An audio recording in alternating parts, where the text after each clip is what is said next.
Ви знаєте, те, що зараз відбувається, коли ми слухаємо Трампа чи слухаємо Макрона, який теж каже, що я побачив, що є вже діалог з Путіним, і там якось він це так сформулював. В мене вилетіла з голови зараз ця цитата, але так він сформулював, що нібито Зеленський виступив з ініціативами, і Путін готовий до розмов. Те, що сталося після цих виборів, це поступове знищення коаліції, великої міжнародної коаліції, яка підтримувала Україну.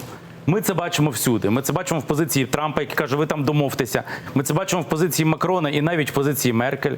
І, очевидно, це знищення цієї коаліції – це результат нашого голосування. Тому що самі люди під дуже багатьма впливами пропаганди, думок, ще чогось, голосували насправді за припинення війни будь-якою ціною, а будь-яка ціна – це, по суті, здача Росії. Це здача національних інтересів. Коли українці готові здати свої національні інтереси, ніколи не буде підтримки міжнародних лідерів, тому що вони справді обстоюють інтереси своїх країн. Вони будуть підтримувати наше суспільство і нашу демократію, якщо будуть бачити, що ми голосуємо за те, що український національний інтерес, українська незалежність, українська геостратегічна лінія ніколи не буде здана агресору, яким є Росія і Путін. Зараз, на жаль, тенденції протилежні.